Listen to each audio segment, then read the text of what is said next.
స్తోత్రం. హల్లెలూయా.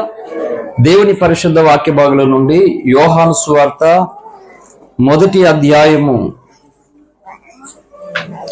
9వ వచనాన్ని చదువుకుని కొద్ది నిమిషాలు దేవుని యొక్క వాక్యాన్ని ధ్యానం చేసుకుందాం. నిజమైన వెలుగు ఉండెను, అది లోకములోనికి వచ్చుచు ప్రతి మనుషుని వెలిగించుచు ఉన్నది. ఆయన లోకములో ఉండెను, లోకము ఆయన మూలముగా కలిగెను, కానీ లోకము ఆయనను తెలుసుకొనలేదు. ఈ పరిశుద్ధ వాక్య భాగం దేవుడు మన వెనుకల్లో ఆశీర్వదించును గాక. ఆమేన్. చిన్న మాట ప్రార్థన చేసుకుందాం. స్తోత్రం నాయన, ప్రేమ కలిగిన తండ్రి, మీకు వందనాలు, స్తోత్రాలు.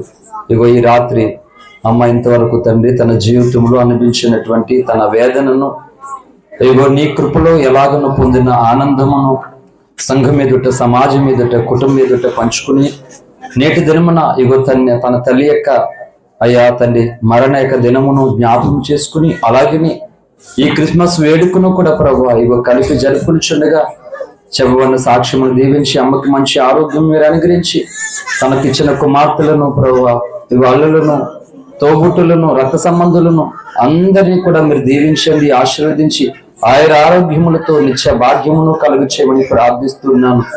ఈ కూడుకకు చేరువచ్చిన సంఘం అంతటిని కూడా దీవించి ఆశీర్వదించి చదవబడిన లేఖనము ద్వారా నీ దాసుని బలపరిచి అభిషేకించి నీవే రాత్రి అందరితోనూ మాట్లాడండి, నీవే అందరికీ కనబడండి, నీ కార్యములకు ఆటంకాలు వ్యతిరేకతలన్నీ కొట్టివేసి నీవే అందరి హృదయములను తెరిచి మీరు మాత్రం మహిమ పొందుకోమని యేసుక్రీస్తు నామమున స్తుతించి ప్రార్థించి వేడుకొంచున్నాం తండ్రి. ఆమేన్, ఆమేన్. హల్లెలూయా. దేవుని పరిశుద్ధ నామానికి మహిమ కలుగును గాక. మరి ఈ రాత్రి ఈ క్రిస్మస్ కూడుకకు చేసినటువంటి మీ అందరికీ కూడా రక్షకుడును యేసుక్రీస్తు యొక్క నామంలో క్రిస్మస్ శుభములు ప్రకటిస్తున్నాను. హల్లెలూయా. అలాగే కూడిక ఏర్పాటు చేసుకున్నటువంటి అమ్మ, మరి ఈ సంవత్సరం నేను డిసెంబర్ 22వ తారీఖు నేను ఇచ్చిన మొదటి డేట్ ఈ రోజే. మిగిలిన చాలా కార్యక్రమాలు అప్పుడే మనం చేసుకున్నాం, కానీ ఈ సంవత్సరంలో ఫస్ట్ డేటు మరి అమ్మ హైదరాబాద్ నుంచి ఫోన్ చేసి నాన్న 22వ తారీఖు మరి తాతయ్య అమ్మమ్మ వారు చనిపోయినటువంటి కార్యక్రమాన్ని నేను పెట్టుకోవాలి, క్రిస్మస్ మీటింగ్ అలాగా అని అమ్మ ముందే తీసుకోవడం జరిగింది. అలాగే అమ్మ ఎవరికి ఏమైనా డేట్ అని మరి చెప్పడం జరిగింది. కనుక మరి ఈ కూడుకని ఏర్పాటు చేసుకుని 25 సంవత్సరాలు తన జీవితంలో తను అనుభవించినటువంటి తన వేదనను మరి సంఘం ఎదుట, కుటుంబం ఎదుట అమ్మ పంచుకోవడం జరిగింది. కనుక తన కొరకు మీ ప్రార్థనలో జ్ఞాపకం చేసుకునండి. కనుక అమ్మకు, చెల్లి వాళ్ళకి, అమ్మ యొక్క కుటుంబస్తులందరికీ కూడా యేసయ్య నామములో హృదయపూర్వకమైన వందనాలు. మంచిది, ఎంతోసేపు చెప్పనిక త్వరగానే మనం బయలుదేరుదాం. హల్లెలూయా. వాక్యం ఏమని సాక్ష్యం ఇస్తుందంటే నిజమైన వెలుగు ఉండెను, నిజమైన వెలుగు ఉండెను, అది లోకములోనికి వచ్చెను. హల్లెలూయా. వెలుగు అనేది నిజమైనది ఒకటి ఉన్నది, నిజము కానిది మరొకటి ఉన్నది. ఇప్పుడు కూడా ఒకటి గుర్తుపెట్టుకుంటే అండి, ఒరిజినల్ అనేది ఒకటి ఉన్నది, అలాగే డూప్లికేట్ కూడా ఉన్నది. దేవుడు అనేవాడు ఒకడు ఉన్నాడు, దేవుడు కాని వారు కొందరు ఉన్నారు. అలాగా నిజమైన వెలుగు ఉండేను అంట. అంటే నిజము కాని వెలుగును చాలా మంది నమ్ముతూ ఉన్నారు, ఆచరిస్తూ ఉన్నారు, వెంబడిస్తూ ఉన్నారు. ఈరోజు నీవు ఏ వెలుగు చేత నడుస్తున్నావో నిన్ను నీవు పరిశీలన చేసుకోవాలి. హల్లెలూయా. ఏ వెలుగు నిన్ను నడిపిస్తుందో, ఏ వెలుగు చేత నీవు ముందుకు వెళ్తున్నావో నువ్వు తెలుసుకోకపోతే చాలా ప్రమాదంలోనికి పడతావు. అందుకని నిజమైన వెలుగు ఉండేను, అది లోకములోనికి వచ్చెను, కానీ లోకమంట వెలుగును గ్రహించలేదు అంట, నమ్మలేదు అంట. హల్లెలూయా. అందుకని ఏ మతాన్ని తొందరపడి విమర్శించొద్దు. తొందరపడి ఏ మాటను, వినబడిన మాటను మనం విమర్శించడానికి వీలు లేదు. కనుక మత గ్రంథాలలో వెలుగును గూర్చి మహర్షులు, యాజ్ఞవల్కి మహర్షి అష్టాదశ పురాణాలలో అసతోమా సద్గమయ, తమసోమా జ్యోతిర్గమయ అని ప్రార్థన చేశాడు. ముఖ్యమని తర్వాత పెడదాం, కానీ తమసోమా జ్యోతిర్గమయ అంటే తమస్సు అనగా చీకటి, చీకటి చేత మేము బంధింపబడి ఉన్నాం, మాకు వెలుగు ప్రసాదించు ఓ జ్యోతిర్మయుడా. గురుమతంలో గాని ఇతర మతాల్లో గాని భగవంతుని జ్యోతిర్మయుడు అని పిలుస్తారు. బైబిల్ కూడా సేమ్ వర్డ్ ఉంది. హల్లెలూయా. ఓ పరమాత్ముడా మేము చీకటిలో ఉన్నాం, మాకు వెలుగు ప్రసాదించు అని ప్రార్థన చేశారు. అందుకే అంటున్నాను, ఈ భరతగడ్డ మీద ఎంతో మంది నిజమైన వెలుగు కొరకు అన్వేషించారు, ప్రార్థనలు చేశారు. దాని ఫలితంగా బైబిలును వాయించినటువంటి దేవుడు, అనగా ఈ సకల పంచభూతాలను సృష్టించినటువంటి దేవుడు బైబిల్ గ్రంథంలో ఒక మాటను తెలియపరిచాడు. అది ఏమనగా, అపోస్తులైన పేతురు గారు రాసినటువంటి రెండవ పత్రిక మొదటి పేతురు పత్రిక 2:9. అయితే మీరు చీకటి నుండి ఆశ్చర్యకరమైన చీకటిలో నుండి ఆశ్చర్యకరమైన తన వెలుగులోనికి చాలండి. అమ్మ అక్కలారా, అమ్మ తల్లిరా, అక్కలారా, నీకు వందనాలమ్మా. బయట హల్లెలూయా లేకపోతే సోజో చూడండి, పెద్దక్కలు ఏంటి. మొదటి పేతురు 2:9 ఏమని సాక్ష్యం ఇస్తుంది లేఖనం అంటే, చీకటిలో నుండి చీకటిలో నుండి ఆశ్చర్యకరమైనటువంటి తన వెలుగు. ఎవరి వెలుగు? తన వెలుగు అంటే ఆ పరమాత్ముని యొక్క వెలుగు, ఆ జ్యోతిర్మయ యొక్క వెలుగు మాట. ఈ వెలుగే నిజమైనటువంటి వెలుగు. ఆ వెలుగు పిలుస్తుందంట ఎవరిని అంటే, ఈ భూమండలం మీద చీకటి చేత నిజమైన వెలుగు కాకుండా వెలుగులో ఉంటున్నామని చెప్తున్నటువంటి జనులను పిలుస్తూ ఉన్నదంట. ఆశ్చర్యకరమైన తన వెలుగులోనికి పిలిచింది. అదే అడిగారు వీళ్ళు, తమసో మా జ్యోతిర్గమయ్య, మేము చీకటిలో ఉన్నాం కనుక మాకు వెలుగు ప్రసాదించు అని దేవుడు వారు ప్రార్థన చేసినప్పుడు దేవుడు వారికి ఉత్తరం ఇచ్చాడు. ఈరోజు అందుకే నీకు నాకు నిజమైనటువంటి వెలుగు అనేది కలగకపోతే చాలా చాలా నష్టం అనేది పొంచి ఉన్నదని లేఖనాలు సాక్ష్యం ఇస్తున్నాయి. చూడండి, కీర్తన గ్రంథంలో భక్తుడైనటువంటి దావీదు ఇలాగన ప్రార్థన చేశాడు.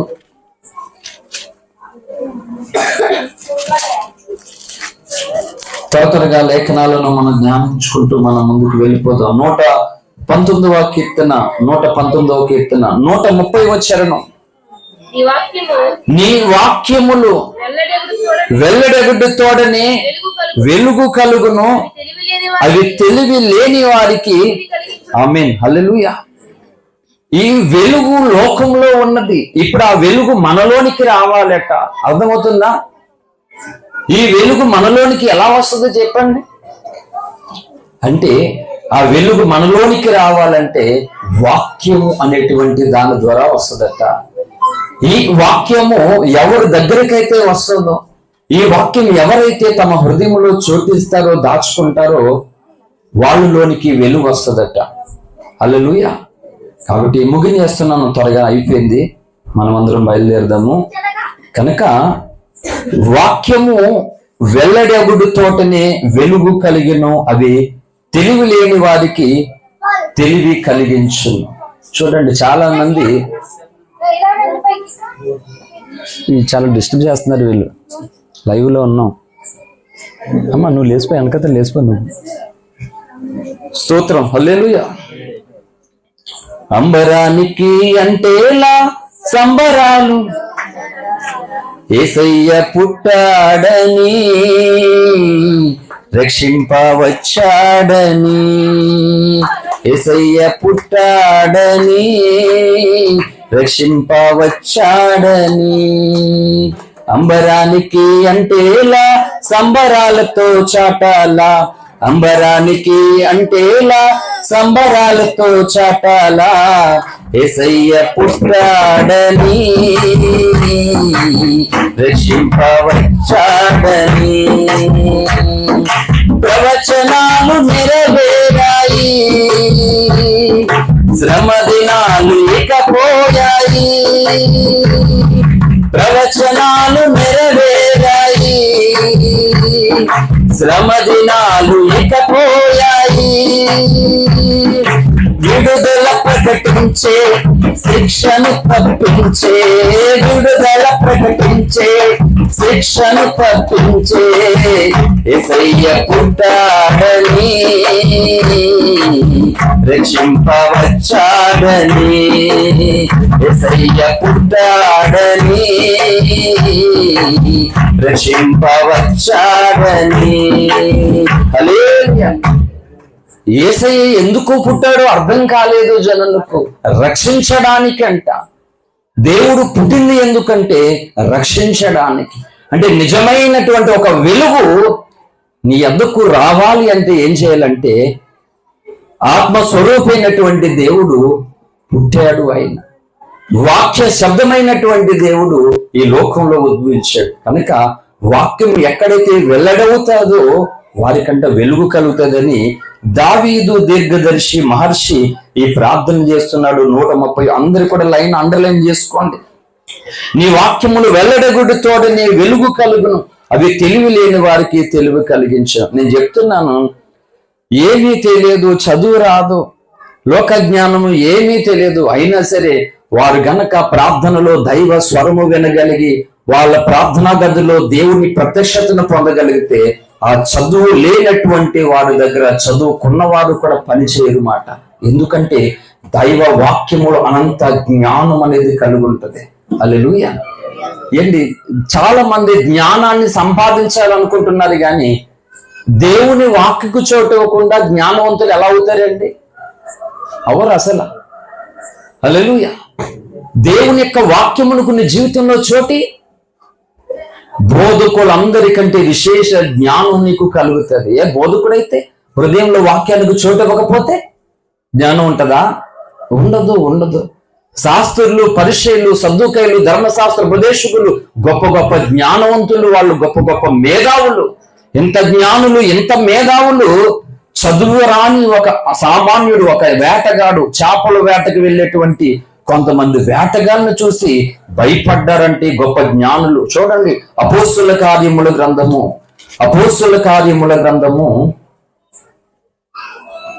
4వ అధ్యాయము 13వ వచనం. వారు పేతురు యోహానుల ధైర్యమును చూసినప్పుడు వారు విద్య లేని పాములని గ్రహించి ఆశ్చర్యపడి, ఆమేన్, హల్లెలూయా. వారు విద్య లేని పామరులే అని చీపుగా చూస్తూ ఉన్నారు.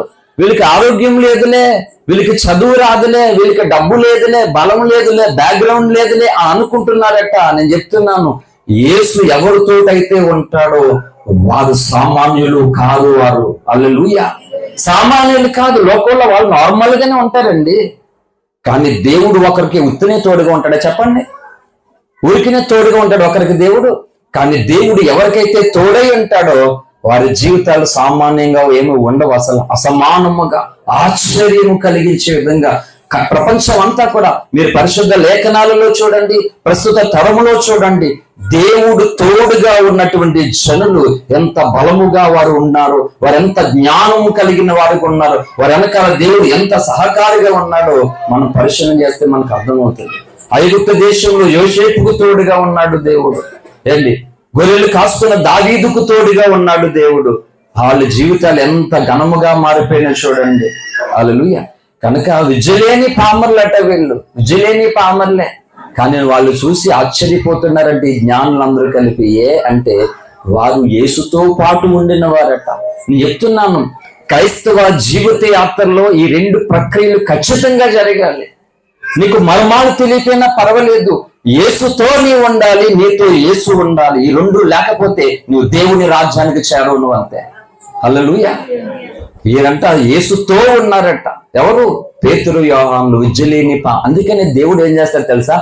నీ భేదస్థితి చూపెడతాడు లోకానికి, నీ బలహీనత చూపిస్తాడు లోకానికి, నీ నిస్సాయి స్థితి, నీ ఒంటరి స్థితి, నీ వేదన అంత చూపెడతాడు ఈ లోకానికి.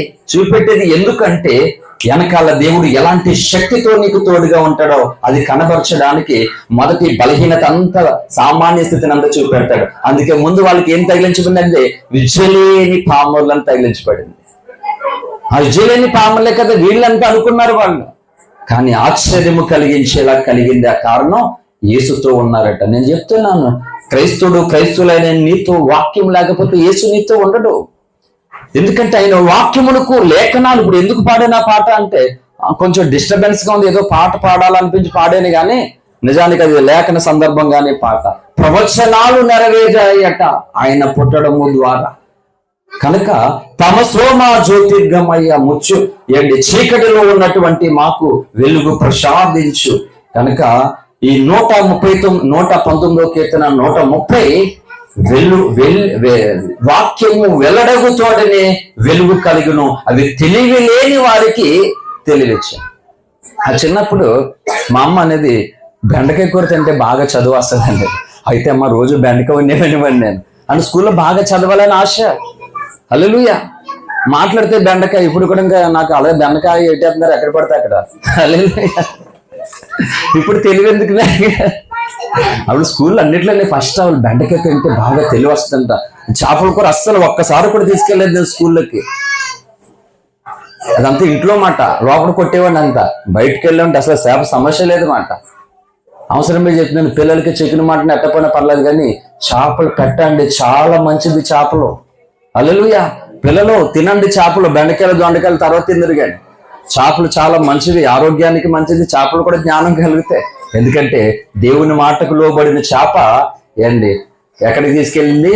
యోనాని నినేవే పట్టణానికి తీసుకెళ్ళింది. మరి ఆ చేప నువ్వు తింటే నిన్ను కూడా దేవుని మాట నెరవేర్చేది చేస్తుంది. హల్లెలూయా. ఓకే, సంతోషం.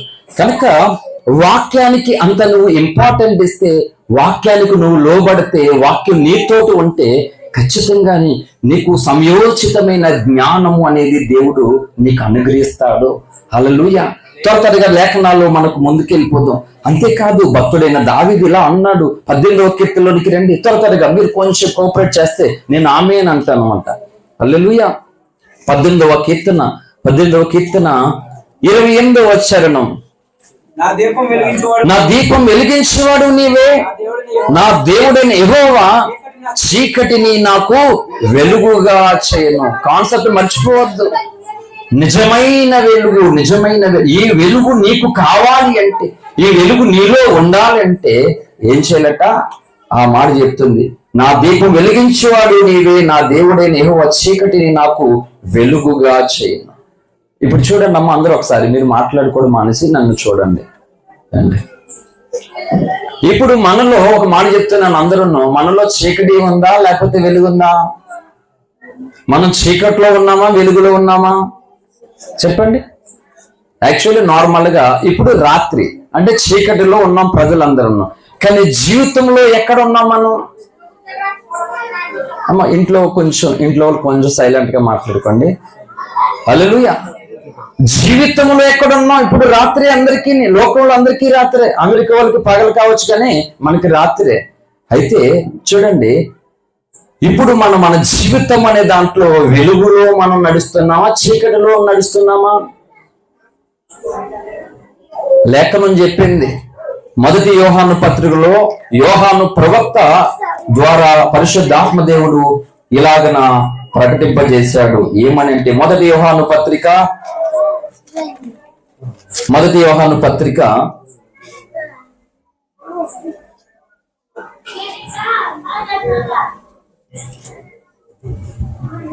2వ అధ్యాయము 9వ వచనం చదవండి పిల్లలు. సైలెంట్. వెలుగులో ఉన్నానని చెప్పుకొనుచు తన సహోదరుని ద్వేషించేవాడు ఇప్పటి వరకును చీకటిలోనే ఉన్నాడు, తన సహోదరుని ప్రేమించేవాడు వెలుగులో ఉన్నవాడు, అతని యందు అభ్యంతరకారం ఏదియూ లేదు. తన సహోదరుని ద్వేషించేవాడు చీకటిలో ఉండి చీకటిలో నడుచుచూ ఉన్నాడు. చీకటి అతని కన్నులకు గుడ్డితనము కలుగజేసును గనుక తానెక్కడికి పోచున్నాడో అతనికి తెలియదు. హల్లెలూయా. ఓ తల్లి కూర్చో చెల్లి. హల్లెలూయా. చూడండి, ఎక్కడున్నామో మనం ఆలోచించాలట. ద్వేషం నిష్కారణంగా నీవు ఇతరులను ద్వేషిస్తే నువ్వు వెలుగులో లేవు, నువ్వు చీకట్లోనే నడుస్తున్నావట. అంతేకాదు, యోహాను సువార్తలోను కూడా ఒక లేఖనము సాక్ష్యం ఇస్తూ ఉన్నది. యోహాను సువార్త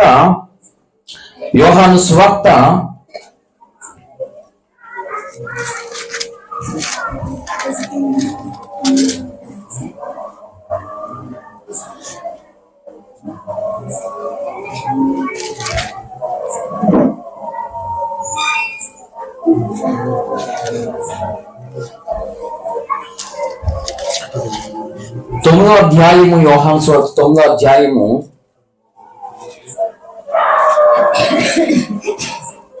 5వ వచనం నుండి చదవండి. నేను ఈ లోకములో ఉన్నప్పుడు లోకమునకు వెలుగునని చెప్పాను. నేను ఈ లోకములో ఉన్నప్పుడు లోకమునకు వెలుగునని చెప్పాను. ఆయన ఇట్లు చెప్పి చాలండి. నేను ఈ లోకంలో ఉన్నప్పుడు లోకమునకు వెలుగునని చెప్పాను. అదే యోహాను సువార్త 8వ అధ్యాయంలోని కూడా రండి. 8వ అధ్యాయము 12వ వచనం కూడా చదువుదాం. మరలా యేసు, నేను లోకమునకు వెలుగును, నన్ను వెంబడించువాడు చీకటిలో నడవక జీవపు వెలుగు కలిగి ఉండునని వారితో చెప్పాను. ఆమేన్, హల్లెలూయా. యేసు మళ్ళా ఏం చెప్తున్నాడంటే, నేను లోకంలోనికి వెలుగుగా ఉన్నాను, నన్ను వెంబడించేవాడు జీవపు వెలుగులోనికి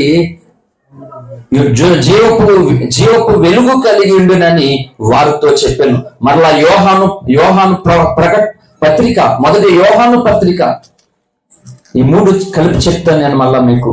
మొదటి యోహాను పత్రిక 1వ అధ్యాయము 3వ వచనం నుండి చదువుదాం. మాతో కూడా మీకును సహవాసము కలుగునట్లు మేము చూచిన దానిని వినిన దానిని మీకును కలుగజేయుచున్నాం. మన సహవాసం అయితే తండ్రితో కూడాను ఆయన కుమారుడైన యేసుక్రీస్తుతో కూడాను ఉన్నది. మన సంతోషము పరిపూర్ణమవుటకై నేను ఈ సంగతులను రాయుచున్నాము. మేము ఆయన వలన విని నీకు ప్రకటించి వర్తమానమేమనగా దేవుడు వెలుగై ఉన్నాడు, ఆయన యందు చీకటి అంత మాత్రమును లేదు. ఆమేన్, హల్లెలూయా. యోహాను పత్రిక, యోహాను సువార్త 8వ అధ్యాయం 9వ వచనం, 9వ అధ్యాయంలో 12వ వచనం, ఈ యోహాను మొదటి పత్రిక 3వ వచనంలోనూ కూడా ఏం చెప్తుందంటే, వెలుగును గూర్చి చెబుతూ ఆ వెలుగు నీలో ఉండాలంటే ఈ ద్వేషాన్ని వదలాలని చెప్పింది 2వ అధ్యాయంలో 10వ వచనం 9వ వచనాలు. యోహాను సువార్త 8వ అధ్యాయంలో జీవపు వెలుగు అనేది ఉందంట. వెలుగు ఎలాంటిదంట? మళ్ళా జీవపు వెలుగు అంటే వెలుగు జీవాన్ని కూడా ఇస్తుందంట. హల్లెలూయా. అంటే దీని గురించి ఆలోచించాలి. అందుకే ఒకటి చెప్తున్నాను, ఇప్పుడు మనం వెలుగు సంబంధాలుగా ఉన్నావా లేకపోతే చీకటి సంబంధాలుగా ఉన్నామా అనేది మనం తెలుసుకోవాలి. అందుకే సృష్టికర్త అయినటువంటి దేవుడు మొట్టమొదటిగా ఈ సృష్టిని చేసినప్పుడే ఆది కాండంలోనికి మనం వచ్చినట్లయితే త్వరగానే ముగించేస్తాను. ఇది ఒక సంఘ కూడిక అనుకున్నా పర్లేదు, ఏమనుకున్నా పర్వాలేదు. ఆది కాండం 1వ అధ్యాయము 4వ వచనం. దేవుడు వెలుగు కమ్మని పలుగా వెలుగు కలిగిన వెలుగు మంచిదైనట్టు దేవుడు చూసెను. దేవుడు వెలుగును చీకటిని వేరుపరిచెను. హల్లెలూయా. చూసారా, మన జీవితంలోనూ కూడా దేవుడు కోరుకునేది ఏంటంటే, ఆయన సృష్టిని చేసినప్పుడు ఒక క్రమాన్ని ఎలాగైతే కోరుకున్నాడో, సృష్టి క్రమములో దేవుడు దేనికి దానికి సెపరేట్ చేశాడంట, ప్రత్యేకపరిచాడట. అలాగే మన జీవితాల్లోనూ కూడా చీకటి సెపరేట్ అవ్వాలండి. అర్థమవుతుందా? వీళ్ళు ఎక్కడున్నారు? అందరూ కూడా వెలుగును చీకటిని వేరుపరిచాడంట ఆదిలోనే దేవుడు. ఇప్పుడు రాకడ సమీపిస్తున్న తరుణంలో నీలో నాలో వెలుగు చీకటి అనేది వేరుపరచకపోతే వెలుగు నిన్ను తీసుకుని వెళ్ళదు. ఇంపాసిబుల్, జరగదు అసలు. ఈరోజు క్రైస్తవులు ఎందుకు అయ్యారో కూడా తెలియదు. బైబిల్ పట్టుకుని వెళ్తున్నారే గాని వెలుగులోనికి రావడం లేదు. చీకటిలోనే నడుచుకుంటూ వెలుగు సంబంధాలు అనుకుంటున్నారని లేఖనాలు సాక్ష్యం ఇస్తున్నాయి. చీకటిని వేరుపరిచాడు అంటే దేవుడు వెలుగులో చీకటి ఉండడం కోరుకోవట్లేదు. అందుకే యోహాను సువార్త 8లో ఆయనలో చీకటి ఎంత మాత్రమనో లేదంట. అంటే అర్థం ఏంటంటే, మిగిలిన వారిలో చీకటి ఉన్నది, మనలో చీకటి ఉన్నది కనుక మనలో చీకటిని మనం విడిపించుకోవాలి. హల్లెలూయా. ఈ చీకటి ఎలా వస్తుంది మనలో? యేసుక్రీస్తు దగ్గర, నిశ్చత్వములో తండ్రి అయిన దేవుని దగ్గర ఉన్నటువంటి ప్రధాన దూతలోనికి ఊపిరి గారిది ఎవరైనా సరే విశ్వ ప్రణాళిక అనేటువంటి పుస్తకం చదివితే చీకటిని గూర్చి అందులో రాశారు. దాంట్లో ఇంకా కూలంకషంగా స్పష్టంగా విశ్వ చరిత్ర గ్రంథం 2 చదవాలి. విశ్వ ప్రణాళిక, విశ్వ చరిత్ర, ఈ 2 చదివితే అసలు చీకటి అనేటువంటిది ఎలా ప్రారంభమైంది, చీకటి సాతానులోనికి రావడం, సాతానుడు ఎలా మారాడు, అందరూ ఏం చెప్పారంటే పాపం ఎలా వచ్చింది అంటే, ఎలా వచ్చింది?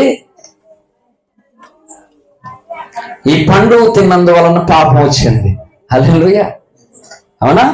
పాపం ఎలాగొచ్చిందని సండే స్కూల్ పిల్లల్ని అడిగిన అందరూ ఏం చెప్తున్నారు? పాస్టర్లో చెప్పండి. పాస్టర్లో కనబడతలేదమ్మ పండు, నా చేతిలో పండు. హల్లెలూయా. అవసరానికి భలే ఉంది పండు ఇక్కడ. హల్లెలూయా. ఇంకెప్పుడు ఎలాంటి ప్రసంగం చేశాను పండుతోటి. హల్లెలూయా. సో పాపం అనేది ఎలా వచ్చిందంట? దేవుడు తినొద్దన్నటువంటి ఆ పండును తిన్న వల్ల పాపం వచ్చింది అన్నారు కదా. అది భూమండలం మీదకి వచ్చింది. అవును, దేవుడే చేసుకున్నటువంటి ఈ భూమండలం మీద మొదటి మనుషుల్ని, ఆదామవల్ని పాపములో పడేయడానికి వాడులో పాపం ఎలాగొచ్చింది? అవునా కదా? పండు తినందువల్ల ఈ భూలోకులానికి పాపం వచ్చింది. అంటే వాడు దేవుడికి విరోధంగా ఉన్నాడు. మరి వాళ్ళకు పాపం ఎలాగొచ్చింది? ఈ సంగతి ప్రతి సేవకుడు, ప్రతి సంఘము తెలుసుకోవాలంటే అపోస్తలుడు డాక్టర్ అద్దంకి రంజిత్ తోఫ్రి గారి చేత రచించబడిన విశ్వ ప్రణాళిక, విశ్వ చరిత్ర గ్రంథాలు చదవకపోతే వాళ్ళు 100 సంవత్సరాలు సేవ చేసిన ఆ సేవకులకి ఈ సంగతి తెలీదు వాళ్ళకి. హల్లెలూయా. థ్యాంక్ యూ పండు. నవ్వండమ్మా, చాలా సీరియస్ కొన్నారు. అలాగా దేవుడు ఎంతో కృప చూపించాడండి. మా ఎరుబవన్న గుండు టక కొట్టుకుంటుంది. అన్నా ఓం శాంతి. హల్లెలూయా. దేవుడు మనకు తోడన్నాడు. ఆమేన్ అంటాం, అంతే చేసేదేముంది, భోజనాలు ఇట్టేస్తాం అంతే. కృపనేది అంతే, చేరేసి అయిపోయింది. ఆమేన్, భోజనాలు పెట్టేసుకోవడం. చాలా మందికి అర్థం అవ్వలేదు మన మాట. హల్లెలూయా. దేవునికి స్తోత్రం. నేను కూడా టెన్షన్గా ఉన్నాను. హల్లెలూయా. నేనే భయపడితే అలాగే ఇంకా పిల్లలు భయపడిపోతారు కదా. కొన్నిసార్లు భయం లోపల ఉండగా దాచుకుంటాం మాట, ఇలా ఇన్సెట్ చేసుకుని దాచేసుకుంటాం. హల్లెలూయా. కొంచెం అందుకే సంఘాలు కొద్దిగా ధనంజీ, కృపనిధి, వానబాల్డు, తర్వాత మాల్చన్న పెరగండి కొద్దిగా, చక్కగా కొంచెం ప్రేమగా కౌగిలించుకోవాలి మాట. మనం వచ్చిన వాళ్ళని ప్రేమతో మన భోజనం పెట్టడం మాత్రం కాదు, కౌగిలించుకోవాలి. వేరే దేశాలకు వెళ్ళామనుకో ఒకరినొకరు కౌగిలించుకుంటారు అన్నమాట. మనం ప్రేమ, యేసయ్య ప్రేమను ఏంటి చాలా మందికి కౌగిలించుకున్న తర్వాత చెప్తాను సంగతి, అది కూడా ఎక్స్ప్లెయిన్ చేయండి. ఇక్కడ గుర్తుండిపోవాలి ఎంత బాగా కౌగిలించుకున్నామో మనం. అలాగే టప్ టప్ టప్ టప్ టప్ టప్ అంటే మొత్తం సౌండ్ రావాలి కౌగిలిలో మాట. అబ్బాయి ఏం కౌగిలి, వాళ్ళ దగ్గరికి వెళ్తే చాలా కౌగిలించుకుంటారు వాళ్ళని, సాక్ష్యం ఉండిపోవాలి రేపు పొద్దుటది. అందుకని కొంచెం పాస్టర్ గారు వీక్గా ఉన్నారని మీరు ఎవరు వీక్గా ఉండడానికి వీల్లేదు, మీరు స్ట్రాంగ్ గా ఉండాలి. హల్లెలూయా. మంచిది. కనుక వెలుగును చీకటిని వేరుపరిచాడు దేవుడు, కోరుకోవడం లేదు దేవుడు. అలాగే ఒక మనిషి ఈ భూమండలం మీద నుండి దైవలోకంలోనికి వెళ్ళాలంటే అతడు చీకటిలో నుండి వేరైపోవాలి. అందుకే 1 పేతురు 2:9 చీకటిలో నుండి ఆశ్చర్యకరమైన తన వెలుగులోనికి పిలిచాడు. ఆ వెలుగు నిన్ను ఏం చేస్తుందంటే తెలుగు లేని వారికి తెలివిస్తుంది. ఆ వెలుగు నిన్ను ఎలా నడవాలో నడిపిస్తుంది. భక్తుడైన దావీదు 119వ కీర్తనలో 105వ వచనంలో ఈ మాటను తెలియపరుస్తూ ఉన్నాడు. నీ వాక్యము నా పాదములకు దీపమును, నా త్రోవలకు వెలుగునై ఉన్నది. హల్లెలూయా. కనుక ఈ మాటను మనం పాటించాలి. ఏ మాట? నీ వాక్యము నా పాదములకు దీపమును, నా త్రోవలకు వెలుగునై ఉన్నది. వెలుగుని అందుకంటున్నాను, ప్రజలు పరమాత్ముని చేరాలి అంటే వెలుగులోనికి రావాలి. మనం చీకటిలోనే ఉండి ఇంకా స్కూల్కి వెళ్లకుండా మనం ఇంకో జాబ్ వచ్చేయాలంటే ఎలా వస్తుందండి? నువ్వు ఏ జాబును పొందాలన్నా సరే ఏంటి, భూమి మీద ఎన్ని ఉద్యోగస్తులు మనం చూసినా వాళ్ళు ఎక్కడి నుంచి తయారవ్వరు? స్కూల్లోనికి వెళ్ళి తయారవ్వరు. అవునా కదా? స్కూల్కి వెళ్ళకుండా డాక్టర్ అయిన వాళ్ళు ఉన్నారా? నేను అసలు స్కూల్కి వెళ్ళలేదు, నేను డాక్టర్ అయ్యాను. నేను అసలు స్కూల్కి వెళ్ళలేదు, నేను మాస్టర్ అయ్యాను అని ఎవరు ఉంటారా? ఎవరు ఉండరు. ఇంపాసిబుల్. అలాగనే పరమాత్ముడు దగ్గరకు ఏ మనుషుడైనా ఈ భూమి మీద వెళ్ళాలి అంటే అతడు చీకటికి వేరే వెలుగులోనికి రావాలి. వెలుగు దగ్గరకు రాకుండా, అతడిలో చీకటి వేరు కాకుండా క్రైస్తులైనా గాని లోకంలో ఎవరైనా గాని అసలైన ఆ పరమాత్ముడి దగ్గరికి, ఆ జ్యోతిర్మయుడి దగ్గరికి చేరడం సాధ్యమో అనే కాదు మాట. హల్లెలూయా. కాబట్టి భక్తుడైన దావీదు, భక్తుడైనటువంటి యోబు ఇలాగూ మాట్లాడుతున్నాడు. యోబు గ్రంథంలోనికి మనం అందరం వచ్చినట్లయితే యోబు గ్రంథము 12వ అధ్యాయము, యోబు గ్రంథము 25వ వచనం. వారు వెలుగు లేక చీకటిలో తడబడుచుందురు, మత్తుగొనిన వాడు తూలినట్లు ఆయన వారిని తోలచేను. వారు వెలుగు లేక చీకటిలో నడుస్తున్నారట. అందుకే 119వ కీర్తన 105వ చరణంలో దావీదు ఆ మాట్లాడుతున్నాడు. నీ వాక్యమే నా పాదములకు దీపము, నా త్రోవలకు వెలుగు. వెలుగు నీ త్రోవలు, నా త్రోవలు. వెలుగు లేకపోతే చీకటిలోకి వెళ్ళిపోతాం. ఒక మాట చెప్తాను, చీకటి అంటే అర్థం ఏంటి? ఇప్పుడు కరెంట్ ఆగిపోయింది సపోజ్, కరెంట్ ఆగిపోతే మీరు నాకు, మీ ముఖాలు నాకు కనబడు, నా ముఖం మీకు కనబడదు, చీకటి అయిపోతుంది. అలాగా మనం చీకటి సంబంధములుగా ఉంటే దేవుడు నీకు కనబడడు, దైవ దర్శనము నీకు కనబడదు, దేవుని కృప నీకు కలగదు మాట. చీకటి అనగా పాపము అని అర్థం, అనగా అది దేవుడిని నిన్ను దూరం చేసేది. చీకటి అనగా అజ్ఞానం అని అర్థం, అదే దేవుడికి నిన్ను దూరం చేసేది. చీకటి అనగా అవివేకం అని అర్థము. ఇలాగ చీకటి ఏంటంటే సింపుల్ గా ఒక మాట చెప్పాలంటే దేవుడిని నీకు దూరం చేసేది అని అర్థం మాట. ఈ చీకటి సంబంధిగా అపవాది ఉన్నాడు. అందుకే వాడు చీకటిని ఎప్పుడైతే తనలోనికి ఆహ్వానించాడో వాడు నిశ్చత్వములో నుండి పడవేయబడ్డాడు. ఇది గమనించాలి మనం.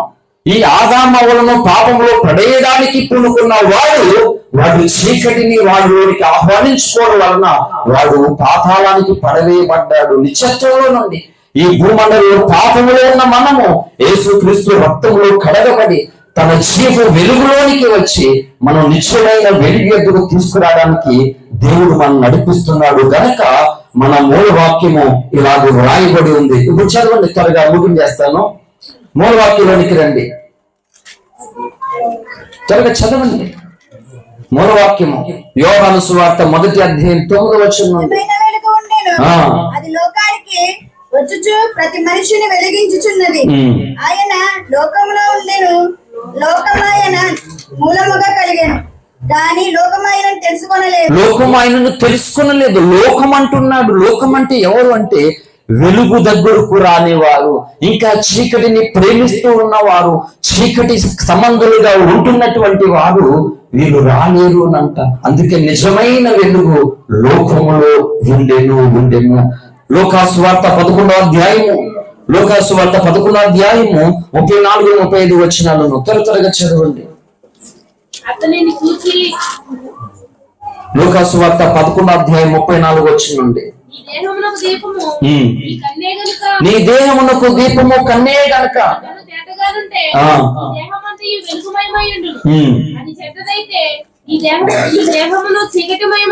చీకటిమై ఉండెను.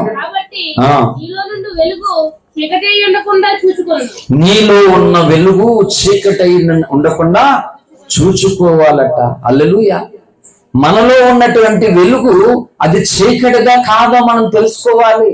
ఈ అబ్జర్వేషన్ అనేది లేకపోతే ఆదికాండం 1:4 ఏమన్నాడో దేవుడే వేరుపరిచాడట.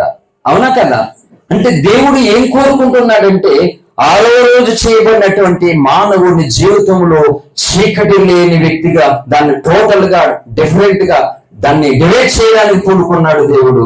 ఇప్పుడు ఈ లోకాసువార్త 11:35-36 వచనాలలో చీకటి నీలో లేకుండా నువ్వు చూసుకోవాలంట. నీ రెస్పాన్సిబిలిటీ. ఇప్పుడు ఆ నేల తడిగా ఉందండి, జారుతుంది, వర్షాకాలం. ఇప్పుడు మనం ఏం చేయాలి? జారుతుంది కనుక జాగ్రత్తగా చూసుకొని నడవాలా లేదా? నన్ను ఏం చేయగలుగుతుంది? నాకు అలవాటే కదా, ఈ నేల మీద నేను పుట్టాను, పెరిగాను, నాకు తెలుసు, నడకొచ్చాను అంటామా? కాదు. కాబట్టి మనం ఎలాగైనా జాగ్రత్తగా చూసుకుని ఉంటాం. హల్లెలూయా. కాబట్టి అలాగనే నీలో వెలుగు ఉందనుకుంటున్నావు, ఆ వెలుగంట చీకటి లేకుండా ఉండడం చూసుకోవాలట. చెట్టు లేఖనం ఇలా అన్నది చూడండి. యోహాను సువార్త 4వ అధ్యాయము 3వ అధ్యాయం యోహాను సువార్త 3వ అధ్యాయము 19-20 వచనాలు. ఆ తీర్పు ఇదే, తమ క్రియలు చెడ్డవైనందువలన మనుషులు వెలుగును ప్రేమింపక చీకటిని ప్రేమించరు. చూడండి అంటున్నాడు, వెలుగు లోకంలోనికి వచ్చును గాని తమ క్రియలు చెడ్డవైనందున మనుషులు వెలుగును ప్రేమింపక చీకటిని ప్రేమించిరి. దుష్కార్యము చేయక ప్రతివాడు వెలుగును ద్వేషించును, తన క్రియలు దుష్క్రియలుగా కనబడుకుంటున్నట్లు వెలుగునద్దుకు రాడు. హల్లెలూయా. చూడండి, ఈ క్రియలు చెడ్డగా ఉన్నందువలన వెలుగునద్దుకు వారు రావడం లేదంట. అందుకే అంటున్నాను, ఆ మహర్షి ఎందుకు చేశాడు ప్రార్థన? తమసోమా జ్యోతిర్గమయ్య, మేము ఇలా అజ్ఞానములో, చీకటిలో, పాపములో, అంధకారములో బంధింపబడి వెలుగు దగ్గరికి రానివాడిగా మేమున్నాం, రాలేకపోతున్నాం. కాబట్టి మాకు వెలుగు ప్రసాదించు అని కోరుకున్నారు. ఈరోజు క్రైస్తవులు ఎంతకాలమై రక్షణపై ఎంతకాలమైనా ఇంకా ఒకటే ప్రార్థన, ఈ వెలుగు నాకు కావాలి, ఈ ప్రత్యక్షత నాకు కావాలి, యోహాను యొద్దకు వెళ్ళిన వాక్యం నాకు కావాలి, నేను చీకటి నుండి వేరుపరచబడాలి అని కోరుకోవడం లేదు. చాలా ఇబ్బంది పడతాం మనం పరలోక రాజ్యానికి వెళ్ళిన తర్వాత. హల్లెలూయా. ఏంటి ఇంకా కంప్లీట్ కాలేదు, ఆపరేషన్ ఎలా చేయాలో ఇంకా ఏమి ప్రాక్టీస్ లేదు అంటే మిగిలిన చనిపోయినటువంటి శరీరాల మీద కానీ లేక మిగతా జంతువుల మీద కానీ వాళ్ళకి ఎలాంటి ట్రైనింగ్ లేకుండా ఆ వ్యక్తిని తీసుకొని వచ్చి హాస్పిటల్లో మన మీద ప్రయోగం చేస్తే చంపేస్తాడు మనల్ని. చంపాడా? హల్లెలూయా. ఇంకా వాళ్ళకి ఎలాంటి ట్రైనింగ్ లేని వాళ్ళని తీసుకొని వస్తే ఇంకా అంతే, జీవితం అలాగే అయిపోద్ది. అలాగే ఈ భూమి మీద దేవుడు ఎన్నో గ్రంథాలలో ఎన్నో సంగతులను రాపించి ఈ చీకటి నుండి, అసలు బైబిల్ అంతా చెప్పినంత దీనికోసమే. ఈ ప్రసంగాలన్నీ కూడా దేని కొరకంటే చీకటిలో ఉన్నటువంటి మనుషులు వెలుగుమయముగా మారాలి, వారిలో చీకటి ఎంత మాత్రం రాకూడదు. ఎందుకంటే నిజమైన వెలుగు లోకంలోనికి వచ్చేసింది కనుక ఈ జీవపు వెలుగులోనికి అందరూ వస్తే ఆ మనిషి వెలుగులోనికి రావడం మాత్రమే కాదు కానీ జీవపు వెలుగుగా యువేగాలు జీవించేవాడిగా ఉంటాడని లేఖనాలు స్పష్టంగా సాక్ష్యం ఇస్తూ ఉన్నాయి. ఇక చివరిగా చూడండి, కీర్తనలోనికి మనం వచ్చినట్లయితే భక్తుడైనటువంటి దావీదు ద్వారా రచించినటువంటి 107వ కీర్తన ఒకసారి రండి.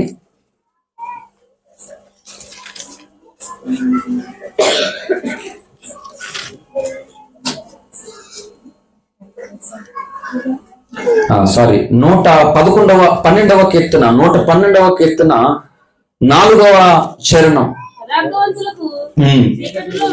యథార్థవంతులకు చీకటిలో వెలుగు పుట్టెను, వారి కటాక్షమును వాత్సల్యతను నీతియు గలవారు. అలలు యథార్థవంతులు యథార్థంగా నువ్వు ప్రవర్తించినప్పుడంట, అంటే చీకటి నిన్ను బంధిస్తూ ఉన్నా, చాలా భయంకరమైన శ్రమల కొడుకులోకి వెళ్ళిపోతూ ఉన్నా నీకంట వెలుగు పుడతాదంట. ఎందుకంటే నీ యథార్థతను చూసి దేవుడు అందుకే చెప్తుంది. చాలా మందికి తెలియని సత్యం ఏంటంటే తమ మనస్సాక్షికి లోబడి పరమాత్ముడు ఒకరు ఉన్నారు, పరమాత్ముడి భూమి మీదకి అవతరిస్తాడు, మనం ఆయనతో ఉండాలి అని కనిపెట్టుకున్నటువంటి మనుషులు వారి యథార్థ ప్రవర్తన చూసి వారికి కూడా పరలోకంలో చోటిస్తాడు దేవుడు. హల్లెలూయా. పరలోకంలో చోటు ఉంటారు. చాలా మంది మహర్షులు పరలోకంలో ఉంటారు. ఎందుకంటే దేవుడు నీతిమంతులను ఆయన విడవడు గనక వారికి అవకాశాలు దేవుడిస్తాడు. కనుక యథార్థవంతులకు చీకటిలో వెలుగు పుట్టెను. అదే చెప్తూ ఇంకో మాట అన్నాడు చూడండి, 118వ కీర్తన భక్తుడైన దావీదు చెప్తూ 27వ చరణం. యెహోవాయే దేవుడని యెహోవాయే దేవుడు ఆయన మనకు వెలుగును అనుగ్రహించి ఉన్నాడు. హల్లెలూయా. చాలండి, ఆయనే మనకు వెలుగును అనుగ్రహించి ఉన్నాడు. ముగిస్తున్నాను ఇంకా. కాబట్టి ఈ రాత్రి 22వ తారీఖు డిసెంబర్ దేవుడు మనకు అనుగ్రహించినటువంటిది ఏంటంటే నిజమైన వెలుగు. నిజమైన వెలుగు. ఆ వెలుగు ఎలాంటిదంటే జీవపు వెలుగు. చీకటిలో ఉన్నటువంటి మన బ్రతుకులకు నిజమైన వెలుగును పుట్టిస్తాడు. ఇప్పుడు అమ్మ సాక్ష్యం చెప్పింది, మరి మీకు ఏం అర్థమైందో తెలీదు నాకు కూడా కరోనా తర్వాత అమ్మ పరిచయం. మీరు చాలా సంవత్సరాలుగా అనుకుంటారేమో, చాలా సంవత్సరాలు కాదు, కరోనా తర్వాత అమ్మ కువైట్ నుంచి వచ్చిన తర్వాత నాకు పరిచయం అయ్యారు ఇక్కడే.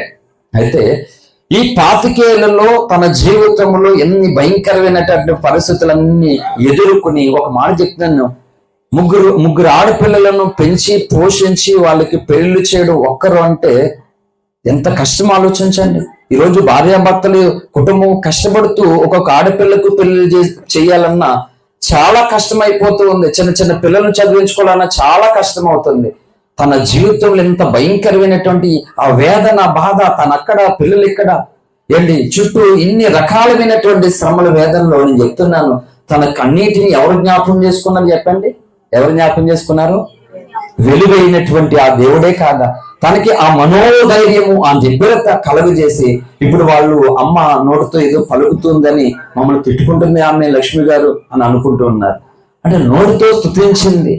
అందుకే అంటున్నాను, నీ భారములో, నీ కష్టంలో, నీ వేదనలో, నువ్వు ఏ స్థితిలో ఉంటే ఆ స్థితిలో నీ దేవుని నీ నోటితో ఉచ్చరించి నీ హృదయముతో స్తుతిస్తూ ఉంటే ఆయన నీకు వెలుగుగా ప్రత్యక్షమవుతాడు. చీకటి కమ్మిన నీ జీవితంలో వెలుగుగా దేవుడు దిగొస్తాడు. హల్లెలూయా. అందరూ ఉంటే ఏ కార్యము జరుగునని అనుకోవడానికి వీలు లేకుండా, ఎవరు లేకుండా ఆయన నీకు తోడుగా ఉన్నప్పుడు కూడా ఆ కార్యాలు ఏమాత్రం తక్కువ కాకుండా దేవుడు జరిగిస్తాడు. ఉదయించే సూర్యుడిని మబ్బులు ఎంతసేపు దాపుతాయి? ఓ సూర్యుడా, నువ్వు మబ్బులు చాటున మమ్మల్ని దాటుకుని బయటికి రాలేవు, మేమందరం నేను కమ్మేస్తాం అని పోటీ పెడితే కమ్మగలరా సూర్యుడిని మబ్బులన్నీ? అదే చెప్తున్నాను. దేవుని వెలుగు నీ హృదయంలో, నీ జీవితంలో ప్రకాశించకుండా సాతానుడు మబ్బులాగు కమ్మడానికి ప్రయత్నం చేస్తున్నాడు.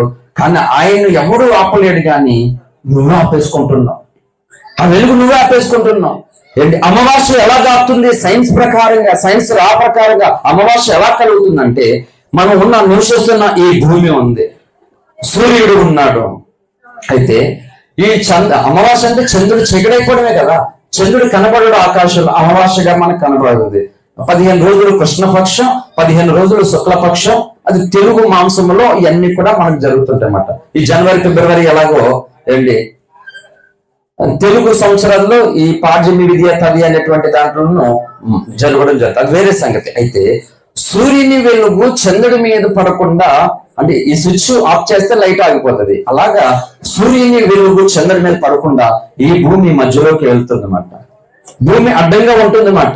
ఈ భూమి తిరుగుతుంది, కానీ ఇది మనకి నమ్మడానికి కష్టం అవుతుంది. కానీ సైన్స్ అదే చెప్తుంది, ఈ భూమి తిరగకపోతే ఈ రాత్రి పగలు అనేది ఏర్పడడం జరుగుతుంది. అలాగా ఈ సూర్యునికి, ఈ చంద్రునికి మధ్యలో భూమి అడ్డొస్తుంది కనుక ఈ అమావాస్య నాడు చంద్రుడు చీకడైపోతాడు. మళ్ళా ఆ భూమి తప్పుతూ ఉంటది. సూర్యుని వెలుగు ప్రకటిస్తే సగం చందమామగా ఉన్నట్టు సగం పూర్తిగా మారుతుంది. అలాగే నీతి సూర్యుడైనటువంటి దేవుని వెలుగు ఈ భూమి మీదకి రాకుండా మనుషుడు తన జీవితంలో అసూయ చేత, చెడ్డ క్రియల చేత, దేవునికి విరోధమైన క్రియల చేత తను జీవించడం వల్ల ఆ భగవంతుని వెలుగు వారిలో ఉదయించలేకపోతుంది. అది దేవునిది తప్పు కాదు, అది మనదే తప్పు. అందుకని ఓ వెలుగైనటువంటి దేవా, నీ వెలుగు నాలోనికి రాకుండా నాలో ఉన్న చీకటిని పారద్రోలు, నాలో ఉన్నటువంటి ఆ చెడ్డ క్రియలను పారద్రోలి నిజమైన వెలుగు చేత, జీపు వెలుగు చేత నన్ను నడిపించని నీకు ఆరాటం ఉండాలి. అలా నీవు ఉన్నప్పుడు నేను చెప్తున్నాను, పాతాళలోక శక్తులు, రెండవ ఆకాశంలో దురాత్మల శక్తులు అన్ని ఏకమైన ఆ నీతి సూర్యుడైన దేవుని వెలుగు నీ మీద పడకుండా అడ్డగించలేవు. అంతే. హల్లెలూయా. ఆ వెలుగు దగ్గరకు మనం వచ్చాము. ఇప్పుడు నిజమైన వెలుగు దగ్గరకు వచ్చాం. అంటే అనేకులు నిజము కాని వెలుగును వెలుగు అనుకుంటూ ఉన్నారు. ఈ వెలుగు ఎక్కడికి నడిపిస్తుంది? నిజమైన వెలుగును వెంబడించకపోతే నువ్వు నడిచే త్రోవలు ఎక్కడికి వెళ్ళిపోతావో తెలుసా? అంటే గుడి నీకు కనబడదు, గమ్యానికి చేరవు. అదే వెలుగు అనుకుని ఎక్కడెక్కడికో తిరిగేస్తాం. కొన్ని చోట్ల మనం వెళ్తున్నప్పుడు దారి తప్పిపో తిరిగేస్తాం. అవునా కదా? దారి తప్పిపోతాం, కనబడదు ఎంత దూరం నడిచినా. అంటే గమ్యం మారిపోతుంది దారి తప్పితే. అదే ఒకే దారి కలిగిందనుకో, ఎంత దూరమైనా గమ్యానికి మనం చేరగలుగుతాం. ఒక్కసారి ట్రాక్ తప్పితే ఎంత దూరం నడిచినా గమ్యానికి చేరలేము మనం. హల్లెలూయా. అలాగని ఈ వెలుగు ఎందుకంటే ఈ భూమి మీద చీకటిలో బంధింపబడి చీకటిలోనికి వెళ్ళిపోవాల్సిన మానవుణ్ణి ఈ వెలుగు ప్రత్యక్షమయ్యి, ఈ వెలుగు ఈ భూమండలం మీద నుండి మానవుడు మరణము ద్వారా ఆ వెలుగు దగ్గరకు నడిపించడానికి ఆ వెలుగు ఇక్కడికి వచ్చింది. ఇది పేరే క్రిస్మస్. హల్లెలూయా. కాబట్టి ఈ రాత్రి ఇక్కడ వెలుగు ప్రత్యక్షమైంది. ఎవరైతే నేను ఈ వెలుగులో జీవించాలి, నేను చీకటి సంబంధంగా నేను ఉండకూడదు, నేను వెలుగు సంబంధంగా ఉండాలి. ఎందుకంటే వెలుగైన దేవుని ద్వారా నేను వెలిగించబడాలి, ఆ వెలుగు దగ్గరికే నేను చేరాలని ఎవరైతే తమ జీవితాల్లో కోరుకుంటారో వారిలో చీకటిని పారద్రోలి వెలుగు ఉదయించి వెలుగునైన దేవుని ఎదురు వారు చేరతారు. వారు ఎవరైనా, అన్యులైనా క్రైస్తవులైనా ఎవరైనా ఈ వెలుగు ద్వారా నీ వెలుగులోనికి చేరుతారు, చీకటి లేని రాజ్యంలోనికి చేరుతారు. వారు వెలుగు సంబంధులుగా మారుతారు. అటువంటి కృపా ధన్యత పరిశుద్ధాత్మ దేవుడు ఈ కూడికి ఏర్పాటు చేసుకున్నటువంటి కుటుంబానికి, ఈ మాటలు వినిచున్న వారికి, స్థలంలోనికి ఆహ్వానించబడిన వారికి చీకటిని పారద్రోలి వెలుగులోనికి నడిపించి వెలుగులోనికి దేవుడు తీసుకుని వచ్చి వెలుగు ఇద్దరు యుగాలు నివసింప చేయను గాక. ఆమేన్ ఆమేన్. Thank you. అందరికి వందనాలు. అందరూ